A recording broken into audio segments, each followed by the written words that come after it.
আসসালামু আলাইকুম। আজকে আমি রান্না করে দেখাবো মিস্টার নুডলস কোরিয়ান রামেয়ন। প্রথমে আমি গরম পানির মধ্যে নুডলসগুলো ছেড়ে দিয়েছি। নুডলসগুলো ভালো করে সেদ্ধ করে নিতে হবে 10 থেকে 15 মিনিট মতো।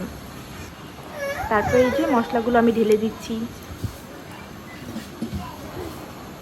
এক এক করে সবগুলো মশলা আমি ছেড়ে দেব। এটা কিন্তু দেখতে কতটা স্পাইসি হলেও এতটা স্পাইসি না। দেখুন, এরপর দেখুন কত এরপর যে চিকেন স্লেস এবং চিলি ফ্লেক্সগুলো আছে সেগুলো দিয়ে দিব। এটা দিয়ে দিলে অপশনাল, কেউ দিতেও পারে, নাও দিতে পারে। দেখতে সুন্দর লাগে আর খাবারের টেস্টটাও ভালো লাগে, এর জন্য আমি দিয়ে দিলাম। দেখুন স্যুপের কালারটা আস্তে আস্তে কত সুন্দর হয়ে যাচ্ছে। এটা 10 থেকে 15 মিনিট ফুটাতে হবে।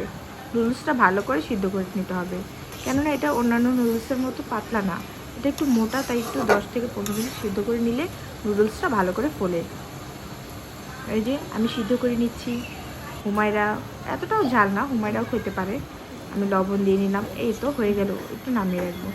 এরপর আমি ফ্রাইং প্যানে তেল গরম করে নিব।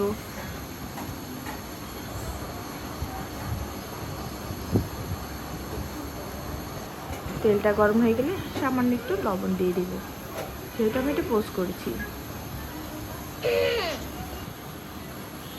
আমি এখানে 3 জনের জন্য বানাচ্ছি, তাই 3টা ডিম।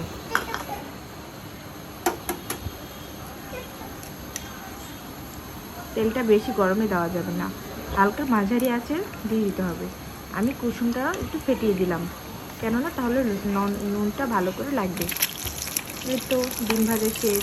এরকম এক এক করে আমি সবগুলো ডিম ভেজে নিয়েছি। এই যে স্যুপের দেখুন কালারটা কত সুন্দর এসেছে।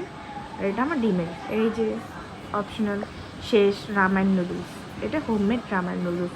চিকেন থাকলে চিকেনও অ্যাড করতে পারেন, এটা অপশনাল, যে